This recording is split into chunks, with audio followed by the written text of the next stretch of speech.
You won't learn! You don't won't learn! What's going on, Tar Heel Nation? It is your favorite North Carolinian, Russ the Tar Heel. And in this episode, we're going to discuss the 4-2 Tennessee Volunteers and the 5-1 North Carolina Tar Heels getting together in the Dean Dome for the newly minted ACC and SEC Challenge on November 29th at 7:15 p.m. on ESPN. And I am stoked for this matchup. It's going to be a huge test for the North Carolina Tar Heels, and I'm excited to see this team in front of what should be the first actual, for real, sellout of the year in the Dome. Call me biased, bro, but there isn't anything better in all of college basketball than 21,750 North Carolinians rocking the Dean E. Smith Center. Am I right? But before we get into the meat and potatoes of this game, let's take a look at the updated top 25 rankings. The North Carolina Tar Heels unfortunately dropped 3 spots to number 17 after their 2-1 trip in the battle for Atlantis over in the Bahamas, where they lost to an unranked Villanova team, which was sandwiched in between wins against Northern Iowa and number 20 Arkansas. Tennessee also drops 3 spots to number 10 after losing 2 close games to current top 2 ranked teams in the country. Number 2 Purdue, they lost 71-67, and number 1 Kansas 69-60. So this Tennessee team is really good despite that 4-2 record. Now, North Carolina and Tennessee have met 12 total times on the hardwood, with UNC currently holding a 10-2 head-to-head record, with the first meeting going all the way back to February 21st, 1911, where the North Carolina Tar Heels got a 40-21 victory. The last time these two teams met, however, resulted in an 89-72 thumping on November 21st, 2021 in the Basketball Hall of Fame tip-off, where Tennessee beat the Heels. Tennessee had 4 players in double figures, and they shot 54.3% from the floor. That includes a staggering 65.6% in the second half. So here's to that not happening again. Rick Barnes is the head coach of the Tennessee Volunteers and has amassed a 179-94 record, a 656 winning percentage during his 7 years as the head coach at Tennessee. Interestingly enough, Rick Barnes and the Vols have made 4 consecutive NCAA tourney appearances. They've won at least 25 games 4 times in the 7 years that he's been at Tennessee, and they've also been a 4 seed or higher in the tournament 4 times.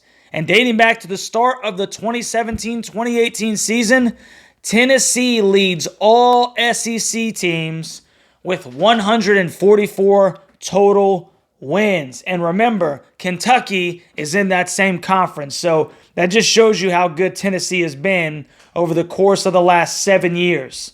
So let's get into this one. The 4-2 Tennessee Volunteers leading scorer is 6'6", 204-pound senior guard Dalton Knecht, who is averaging 17.5 points per game, 4.7 rebounds, and 1.7 assists. He's shooting 45% from the field and 37.9% from 3. The kid is an absolute athlete, and he also has some stinking bounce. He elevated for an alley off an inbounds pass against the Jayhawks, where he tried to bring the freaking house down. They forgot about him, set a back screen, and my man came down the middle and two-hand yammed it. I mean, it was nasty. Also, don't forget about 6'3", 192-pound senior guard Santiago Vescovi, who is only averaging 8.8 points per game right now. But that kid is a streaky shooter. You cannot let him get hot, and he will pull it from way beyond the arc. Tennessee's leading rebounder is 6'11", 241-pound junior forward Jonas Idu, who is averaging 8 points per game, 7.5 rebounds, and 1 assist. And Tennessee's leading assist man is 5'9", 171-pound junior guard Zakai Ziegler, who is averaging 3 assists per game. The Tennessee Volunteers are averaging 73.7 points per game and giving up 61.5 points per game. They're shooting 40.7% from the floor, and they've collected 38 boards per game as a team. And now, the mighty Tar Heels from North Carolina. Head coach Hubert Davis is 54-24, 692 winning percentage as the North Carolina head man entering his third season at the helm. The Heels' leading scorer is 180-pound senior guard R.J. Davis, who is averaging 18.2 points per game, 3 rebounds, 2.7 assists. He's shooting 42% from the field and 31.6% from 3, but he is a staggering 91.3% from the stripe. RJ had a huge game against number 20 Arkansas, scoring 30 points in 35 minutes, and Carolina needed them all. 6'11", 240-pound grad forward is the Heels' second leading scorer. That's Armando Bacot at 15.8 points per game, and the leading rebounder at 11.7 rebounds per game. Mondo will be looking to have a bounce-back game, as his last 2 games, he was only averaging 8.5 points per game and 11 rebounds. So one of the glaring deficiencies in Bermuda was Mondo not getting to the charity line, and much of that was stemmed from his lack of touches, and then when he did touch the ball, he was still not putting up as many shots as we need him to have. We need Armando to be a force in this game. Now, don't forget about 6'7", 235-pound forward Harrison Ingram, who has seemingly been Carolina's most consistent player on the young season. And I love this kid's stinking passion. He's averaging 14.2 points per game, 7 rebounds, and 2.7 assists. He's shooting 49.2% from the field and 48% from 3. So you want to definitely get Harrison Ingram going. And then 180-pound freshman guard Elliot Cadeau is averaging 3.2 assists per game with his 7.5 points himself. EC has been the Heels' best facilitator, and it will be interesting and fun to watch him in action against this talented Tennessee backcourt. So what is Russ looking for in this game? Number 1, I want to see Armando Bacot get some touches.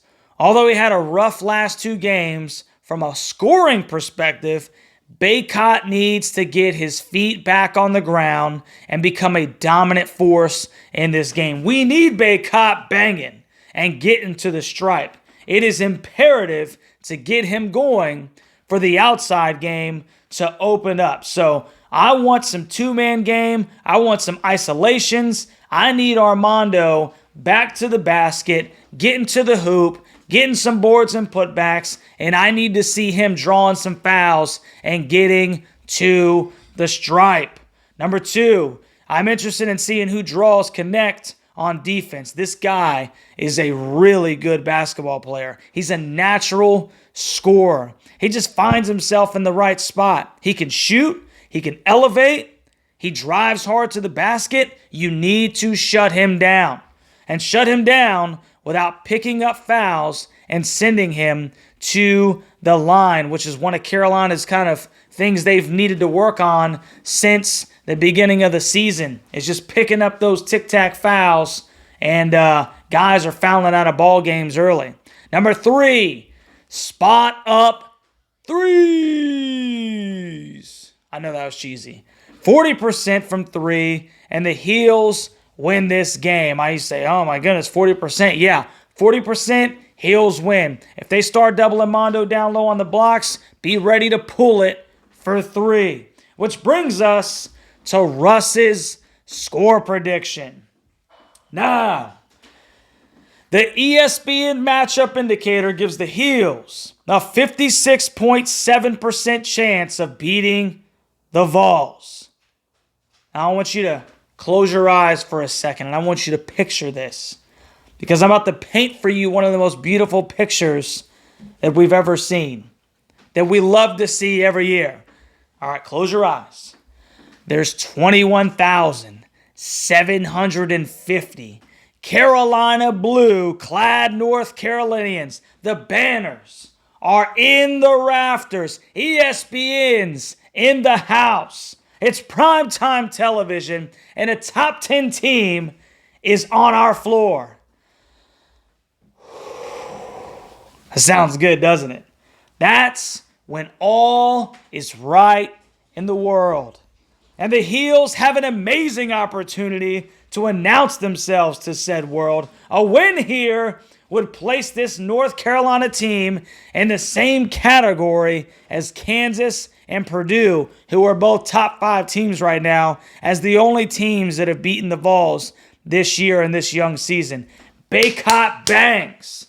RJ balls. Harrison does everything like he always does, and EC penetrates as the Heels once again show how good they can be by beating the Vols 83-76, showing that this team is going to be a force to deal with not only in the league, but in the nation. So tell me what you think down in the comments section, Tar Heel Nation. Am I onto something right now? Or am I sitting at the edge of the bench with a clipboard? If you haven't already, like, share, subscribe to the content, and consider becoming a member of the Huddle Hooligans to help support the channel. Big shout out to Carlton, Scott, Preston, Lack Ragem, Coconuts and Grits, Elijah, and our newest member, Dennis. I appreciate all of you guys from the bottom of my heart. Thank you so much for your support. I appreciate you, Dennis. Thank you so much, man. And obviously, all my boys that have been there from the beginning. And you already know, baby, Wednesday, we'll be here for the live stream, 7 p.m., so make sure that you come and hang out with your boy as we watch the Heels handle business against the Vols. I love you, Tar Heel Nation, and we will catch you on the next one.